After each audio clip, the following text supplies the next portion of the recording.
What a story. What a fighter. What a man. Jorge Masvidal, he's got this great book that he has out, Born to Fight. And my God, reading the book, unbelievable. From the time he was young, even with his family, all his father went through to get here from Cuba, and then what his father went through too when he got to America, and then Jorge just fighting and doing his thing, and it led him to UFC greatness, to MMA greatness, speaking out about issues politically and all. He just unbelievable. This book's be coming out. You got to check it out. It's a memoir. It's for him and all. Just from rags to riches, Born to Fight. And Jorge, thank you so much. And first, just what were your thoughts of putting this whole thing together? Is this something you always wanted to do as a project after you stopped fighting you thought about doing? First, I want to say thank you, brother, for having me on, man. I was a huge fan. Love working with you. Big shout out to Miami, everybody reading this, hearing this, watching this. What's up, Miami? You know, I love my city to the death. And first and foremost, thank God, thank Jesus Christ, my Savior, that I was able to get this opportunity and bring forth this book, which is a long time coming. We've been working on this book for about 2 years. So while I was fighting, I got approached with the book, and I liked what was, I guess, preached to me. You know, what was told to me, what was sold to me. You know, and how the book would be, how we edit it, you know, that I'd have the last and final say on everything that went in on the book. So big shout out to my publishers and everybody involved. To Don Yeager that wrote this book, big shout out to him, because they tried to do it as much as they could, coming right from the horse's mouth and not edit too much, and just keep it a way that it was simple for the reader to understand, but coming right from me, you know. So I love that. It took about 2 years to get this done, and I started right when I was still fighting, and I'm still fighting now. At the time, I was kind of retired. I had retired from the UFC, but obviously, I had a boxing match about a month ago, so still fighting, you know, and it's just been amazing, all the opportunities that God has been giving me that I didn't even know I was searching for, that just been falling on my lap. So I want to thank God for it. This Saturday, Coral Gables, Books and Books. I will be there signing these books, taking the pictures with all my fans, chatting it up, discussing the book. So please come out. You know, you buy a ticket, you get a free book, and you get the picture. So please come out, Miami-Dade County. Let's make it an epic one. And the book talks, like you said, from my childhood all the way up to currently right now. Book talks a lot about politics, because it's a part of my life. It's not like I decided to run for politics at a certain age. It's not even that. It's more that it's just politics has been around my life since I'm a kid, since I can remember. My father being a political prisoner from Cuba and escaping, as well as with my mom having some tribulations back home in her country, and finally making it over here. So politics has always been a huge part of my life. And this book, I also talk about a lot of my downfalls and how I overcame these downfalls, a lot of you know, like insecurities and things like that, and how I overcame that, and you know, just grinding it out, just fighting back into the struggle, getting comfortable with the uncomfortable. And I give a lot of insights to how I did it personally. I'm not saying this is going to work for everybody, but I just thought if I'm doing a book, I've had a lot of tribulations and trials in my life. Let me tell people how I got over them, because that's what I'm most known for, is stepping up, fighting, and getting these W's. But what a lot of people might not know is that what it took to get those W's, the training camps, the outside factors that are involved in everybody's life, you know, and just how to deal with that pressure and with those outside factors. So I've put a lot into this book to make it a great book, you know, and not just something to read and have some information on a person, but more so to have information on yourself and how to deal with problems. So I hope this book does very good with the reader. And about this book, Born to Fight, and I'll get into some of the issues, not everything, but some of them. But I look at that Masvidal, look at the photo. That's a great photo. Did you pick out the photo? Yeah, I picked out the photo. That was a good photo. I really like that photo, because it was my first fight back after some time. That was against Darren Till in England, and I'm telling you, not one writer, not one soul, not nobody was betting for me to win this fight. You know, especially it being in England, just much like it was my last fight in California, where if the judges are from California and the fighters from California, they're gonna rob the fuck out of you. Everybody thought even if he goes to decision and doesn't get knocked out, Darren Till's gonna get the decision. And obviously I had other plans, and I made it happen. So I like that photo, because it captured a lot of that essence of knocking him out, how I felt right at that moment. And I'll say this too about that photo, Born to Fight. There it is with that photo, that's the right there. Not only is it you just letting out that emotion, letting out all that energy. You've been doing that emotional, energetic, even when you were younger. I mean, bullies, older kids fighting you and you having to defend yourself. School wasn't always the best for you, but Masvidal, you were always smart even as a kid. How did you get through all that? How did you do all that? And because it was tough as a child, as a youth growing up. And I mean, I know you said in here, the gym was like your saving grace. That was your place to go. That was like a sanctuary and all. But how did you just get through those young lifetimes? Because even though you weren't school smart, you seemed to always be like street smart and also just smart, a smart young man. First and foremost, I'm gonna say just God Almighty just gave me the grace and gave me the understanding on how to handle these problems. And a lot of these problems, they were recurring as well. So, you know, since I moved around a lot from different countries to different cities to different parts of the city all over, that showed me one thing: adaptability, and real quick, you know. So at a very young age, I knew one thing: nothing's for certain. And I'm not promised tomorrow, and I'm not even promised tomorrow that I'll be here in this house under this roof, you know. And I learned that at a very young age, just to be adaptable. I moved around a lot, and I saw a lot of different things in my little journeys, you know. So all that information, I turned it into math, and I try to figure out what would work best for me. Like one thing where I'm sure you read in the book, I just because of I moved around a lot and stuff, I got like picked on because I didn't speak the language sometimes, or I just didn't fit in, I didn't look right. And I noticed one thing: when I didn't want to confront whoever was picking on me, the problem only escalated every single time. Every single time. If someone threw a piece of paper at me and it hit me in the back of the head, and I was just like, you know what? Those kids are like 2 years older than me. I don't even want to look back there. Let me just mind my business. Another piece of paper came, and before I knew it, you know, a freaking piece of metal off a rubber band was flying at my ear. Now I'm bleeding. Now it's a problem. Now it's like, man, how much more is this gonna go? You know, and I quickly found that and realized the faster you put brakes on these bullies, you're gonna stop them. You know, and it's good to stop them dead in their tracks. And this is not just for me, but this is for anybody out there in life on how to deal with bullies. Stop them right on their track. And when I learned that, I also learned a lot more things. You know, that sometimes these bullies are having bad issues themselves, you know. So I would stop them in their tracks, and then sometimes I'd even end up becoming friends with a lot of them because they were in similar situations. They were just showing their energy in a different way, you know. So I talk about that a lot in the book as well, you know, because that's where I got my first fight. That's where I knew, hey, I'm pretty good at this fighting stuff. I don't know how I'm so good at this stuff, but God blessed me with a little extra. Since I was like 5, 6 years old, I could already tell that my hands and everybody else's hands were a little different. That is so interesting, and it did it. It just set the path for you to do that. What I also found a little bit interesting and funny in the book. So Masvidal. So did you get to eat any of those pizzas that you called up to the school to get brought to the school? Did you get to eat any of those? I know you went there to see them deliver them. You were calling from school order pizzas. yeah. I don't think I got away with eating them that time. But for those that don't know, I used to the school when I was attending, they had a phone in the lunchroom, and I was just an idiot, man. Really like an asshole, you know. And for entertainment, I would call up the local pizza joint. And back then there wasn't these caller ID phones and everything. Really, maybe we just say the school's phone number, so the pizza joint would already know, hey, it's from the school. And I would place like, hey, let me get 15 large pizzas full of anchovies, onions. I would think of like the worst toppings that anybody could ever want to eat. And then I would get them sent to my school.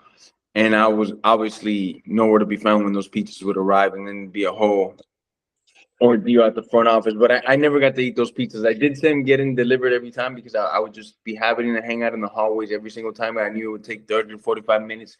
And I'd just be walking up and down the bathrooms or something like that, monitoring the halls.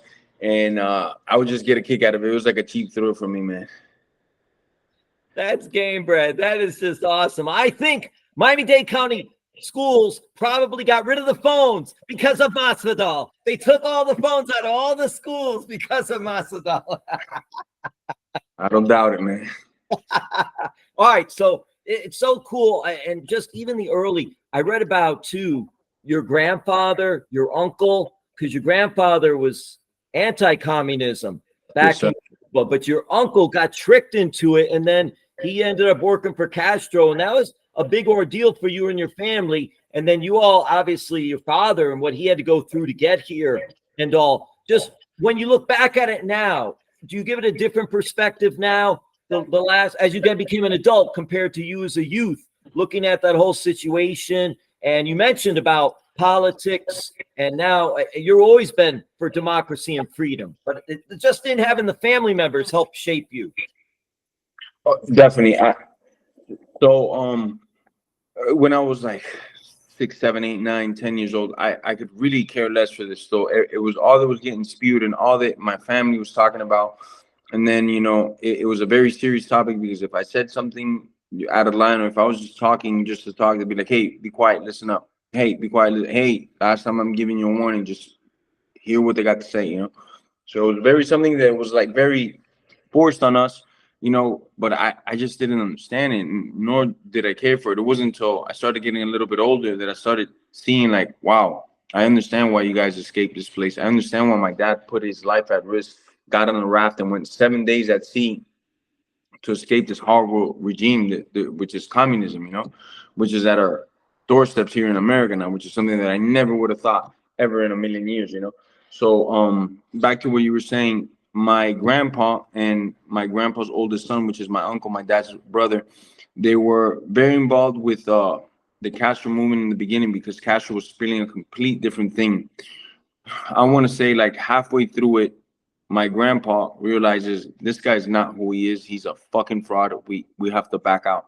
At that time, my uncle has already climbed the scale immensely and has gone far in the communist regime.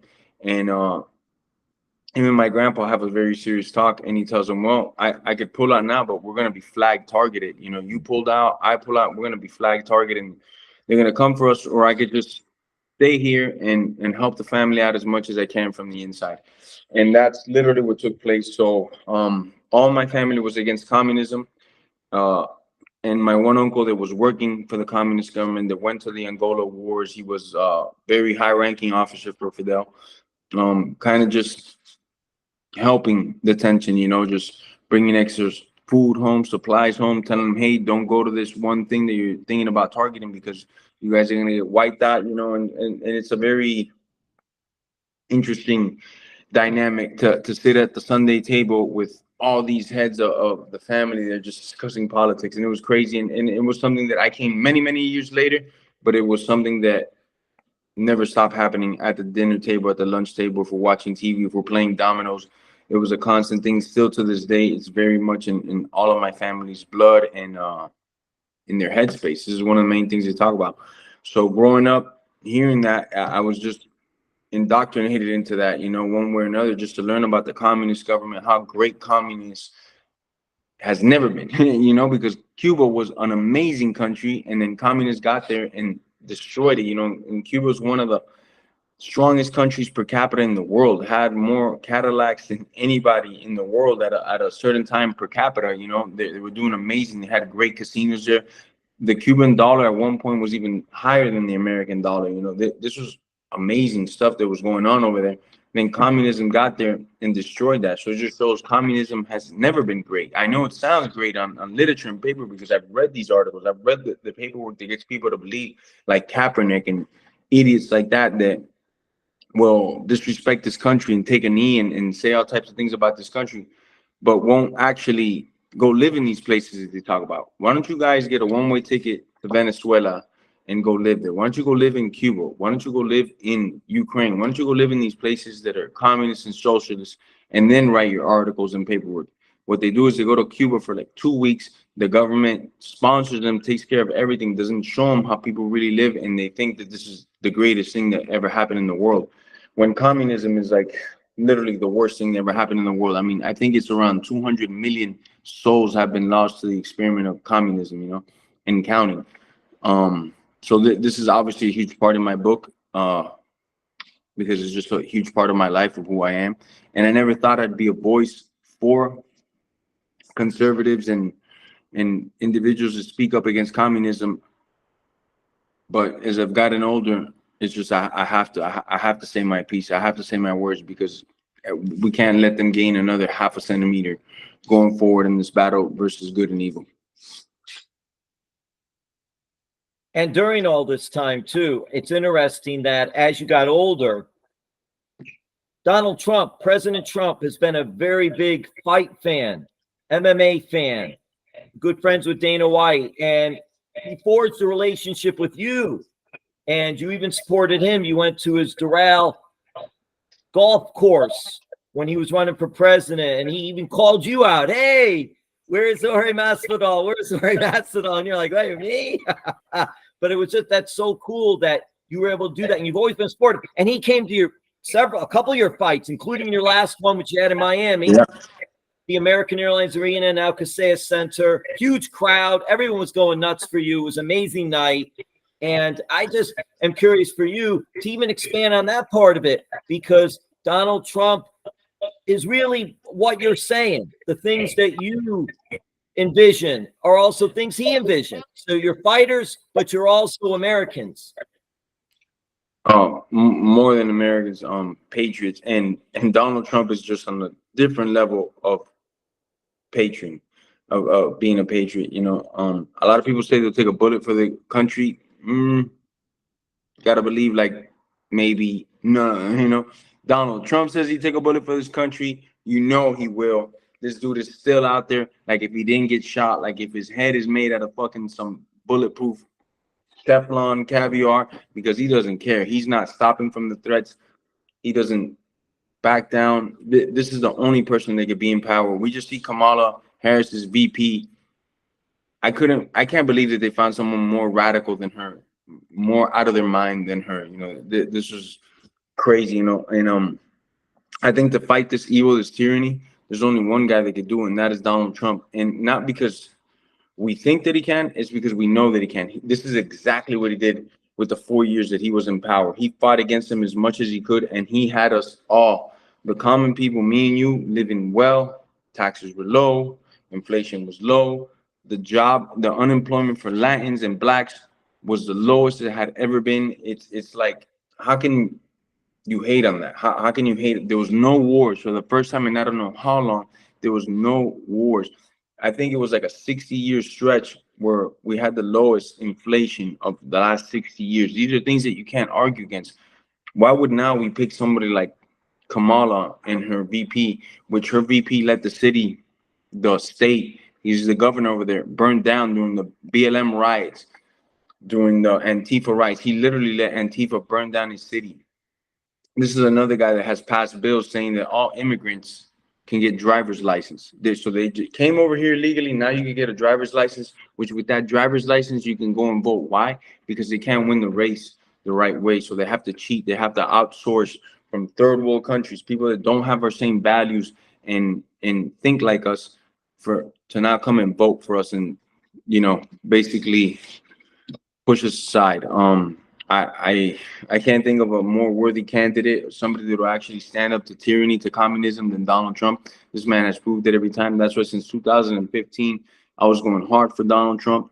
He said one thing right from the beginning that always stuck with me. He says, I was in these people's pockets. Nobody has ever been in my pockets. I was the one funding these politicians and sending them off in their campaign. No one has been in my pockets. No one's going to be in my pockets. My thoughts, my ideas are mine. I'm going to make America great again, and I'm not going to outsource any jobs to third world countries because they could do it cheaper, or I'm not going to do any big favors for these corporations. I'm going to help out the American people and live by the Constitution. Those are the things that he did for those 4 years in power, and I feel that he's going to do them even better these next 4 years in power. Another big influence for you, reading the book, Muhammad Ali. Oh, yeah. Another one, not only was a great fighter, but also was great for the America and the world. Yeah. And I'm just wondering, and I read about it, but a little bit, just your thoughts of the great Muhammad Ali. Love Ali. Love Ali. There's a lot of fighters that'll have tremendous amount of skill, which Ali had skill and talent to go with any of them. I mean, one of the most skilled and talented fighters that ever lived across all eras and genres. untouchable. But as a human being, as a person, is really what sticks with me and makes him an all-time living great. And who he was outside of the ring was untouchable as a person. You know, truly one of the greatest people that ever walked this earth. I feel. He did numerous things that people don't even know about. When I forget who it was that had it's just slipping my mind. They had American American hostages. Ali went, and I don't want to say the wrong place now and stuff, but he went over there and did the hostage release. He went and got Americans free. He did so many things for the people that people don't even know about. You know, it's he's truly one of the greatest human beings I think possible to ever be. He took 3 years out of his career in his prime to advocate not to go to war, you know, which is something that the Kamala and Biden administration are very fond of doing, taking us to war.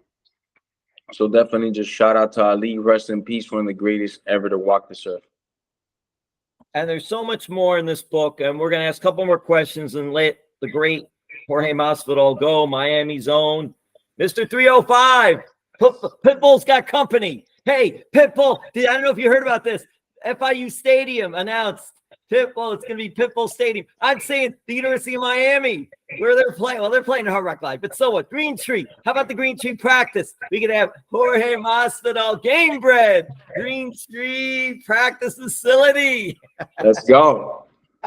Yes, sir. All right, so I'll do a couple more things. Listen, you're a hustler. I read about you being a telemarketer. You don't have to do the telemarketing stuff anymore. Am I right? You're not doing telemarketing anymore, are you?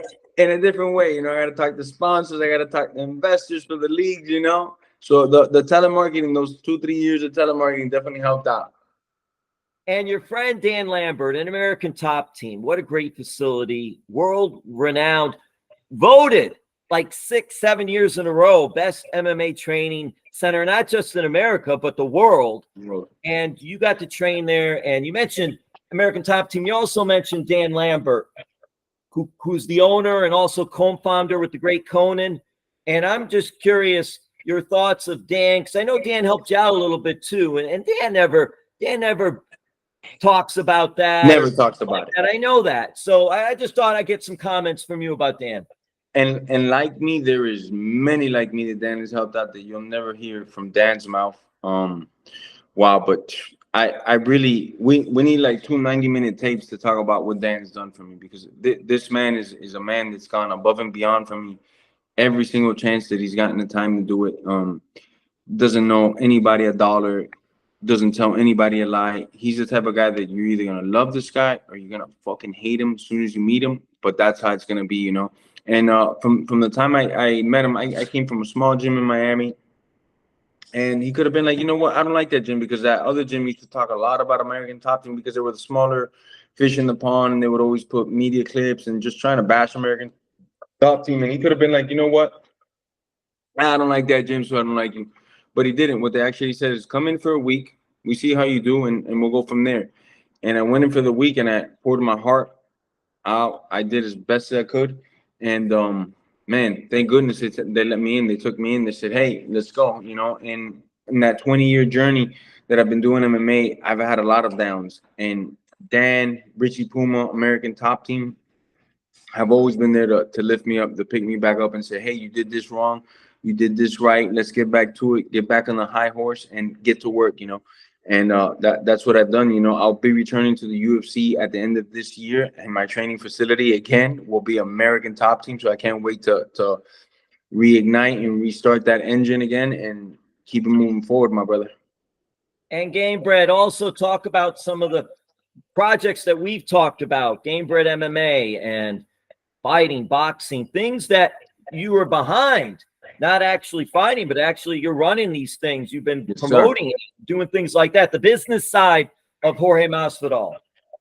Well, we got Gamebred FC, which is MMA, full rules, bare knuckle, the same exact rules as regular MMA fight, but just no gloves, as raw as possible.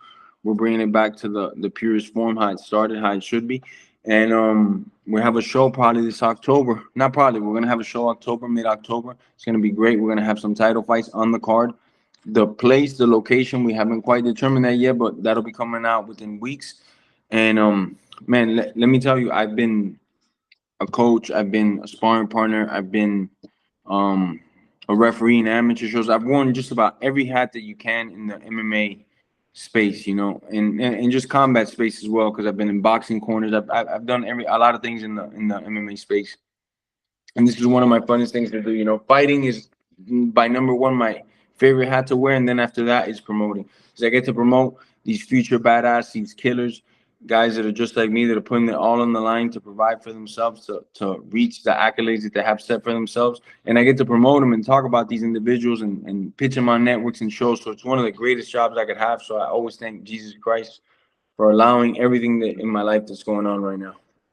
It is amazing and able to give back. You never forget your roots. You never forget where you came from. You never forget all the things you've been to. Maybe someone else has, who, whatever, that's other people. But for you, I know that loyalty, and that is important to you in your heart as well. And it's important, I think. I know I've seen you speaking to kids when you were on your way up. You were in UFC. You went to the school and talked to the kids and all. And amazing, and just being out there and doing your things. It's very good. And I want to end it with this, because look, you slept in your car. You didn't have nothing as you get older, working out at the gym, cleaning the gym, jobs, doing whatever you could to make some money. This was a long journey. UFC, it wasn't like Ultimate Fighter and all of a sudden, boom, you're under contract. No. And you have to fight. I know. And your career, and then reading the book, I mean, and just doing all that and putting it out there, and then growing up Miami, this journey from Miami. And you've always been supportive of Miami, representing 305 South Florida, all the sports teams too, Panthers, Stanley Cup champs. And last year I was there for a good amount of the home games and at the finals as well. And then this year that they win it, and I'm so glad that they won it, though, but I didn't get to be there because I was in Las Vegas training the whole time for the fight. So we had made numerous plans to come out and watch some of the games, but it was going to be too conflicting with the schedule and getting ready for the fight. So big shout out to the Panthers for bringing that home. I am so freaking pumped. I think they're going to win another 2-3 years in a row. So let's go, Panthers. All right, Gamebred, I'll end it with this. I hope we can get this. Let's go. Look at that. What would that? Hey. What would Yes, that sir. kid think? What would that kid think? Let me get that again. They're right there. What would that kid think of Gamebred Jorge Masvidal today? And we'll end it with that. Thank you, sir. Well, that kid right there was thinking more like, I want to eat some ice cream, watch some cartoons, maybe go to boxing or karate class, but I think he'd be proud. He'd be proud where we're at with the family, where we're headed, what we're doing, But if I know my young self, and I think I do pretty well, he would say, keep on trucking, man. Keep on pushing. We got a lot more to get done. What you did already is in the past. Now let's look forward to the future.